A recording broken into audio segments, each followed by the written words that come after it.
Cricket stadium கட்டுவதில்தான் கோடிக்கணக்கில் commission அடிக்க முடியும் என்று பாஜக மாநில தலைவர் அண்ணாமலை விமர்சித்துள்ளார். கோவை மக்களவை தொகுதி வேட்பாளரும் பாஜக மாநில தலைவருமான அண்ணாமலை சரவணம்பட்டி, விநாயகபுரம், சின்னவேடம்பட்டி ஆகிய பகுதிகளில் தேர்தல் பிரச்சாரம் மேற்கொண்டார். அப்போது மக்கள் மத்தியில் பேசிய அண்ணாமலை, இந்தியா கூட்டணி கட்சியினர் எங்கொன்றுமாய் சிதறி கிடப்பதாகவும் 2004 முதல் 2014 வரை நாடு எவ்வளவு கஷ்டப்பட்டதோ அதை மீண்டும் காண்பிக்க வேண்டும் என அவர்கள் முயல்வதாகவும் தெரிவித்தார். எனவே மோடியின் 3வது ஆட்சிக் காலத்தில் கோயம்புத்தூரில் விமான நிலைய விரிவாக்கம், ரயில் நிலைய மேம்பாடு, பாலங்கள் அமைத்தல், சாலைகள் அமைத்தல் போன்ற முக்கிய வளர்ச்சிப் பணிகள் மேற்கொள்ளப்பட உள்ளதாகவும் அண்ணாமலை கூறினார். மேலும் கிரிக்கெட் ஸ்டேடியம் கட்டுவதில்தான் கோடிக்கணக்கில் கமிஷன் அடிக்க முடியும் என்று அண்ணாமலை விமர்சித்துள்ளார்.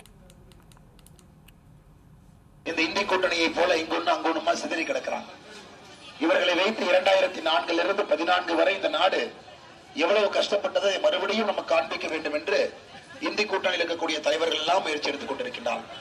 ஆனால் நமக்கு மோடி வேண்டும். அதுவும் மோடி நமக்கு சாதாரணமாக வேண்டாம், 400 பாராளுமன்ற உறுப்பினர்களை தாண்டி வலிமையாக வேண்டும். இன்னைக்கு ஸ்டாலின் சொல்றாரு, நாங்க கோயம்புத்தூருக்கு கிரிக்கெட் ஸ்டேடியம் கட்டி கொடுப்போம். கிரிக்கெட் ஸ்டேடியம் கட்டுறதுக்கு முன்னாடி ரோட்டை போட்டு கொடுங்க தான் நான் கேட்கிறேன். கிரிக்கெட் ஸ்டேடியம் நாளை கட்டிக்கிறேன்.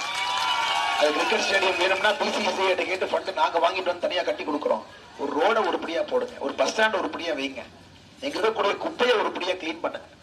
அதை விட்டுட்டு யாரோ சொன்னாங்க, ரோட்ல நடக்க முடியாதவன் கூரை ஏறி ஆகாசத்துக்கு பூலோகத்துக்கு போகணும்னு நினைப்பா. அது போல நம்முடைய முதலமைச்சர் ஸ்டாலின் அவர்கள் கோயம்புத்தூருக்கு இன்டர்நேஷனல் கிரிக்கெட் ஸ்டேடியம் கட்டி கொடுக்கும். கிரிக்கெட் ஸ்டேடியம் யாராச்சும் கேட்ட பண்ணாம இங்க இருக்கக்கூடிய பிரச்சனைகள் இல்லாதப்ப இப்படித்தான் அவருடைய கனவு இருக்கு. ஏன்னா கிரிக்கெட் ஸ்டேடியம் கட்டினோம்னா 4000 கோடி அதில் கமிஷன் அடிக்கலாம் இல்லைங்க, நிறைய சிமெண்ட் இருக்கு. அவருடைய சிந்தனையை அப்படிதான் இருக்கும். அன்பு சகோதரர் சகோதரர்களால் நாம் தெளிவாக இருக்க வேண்டும். இந்த முறை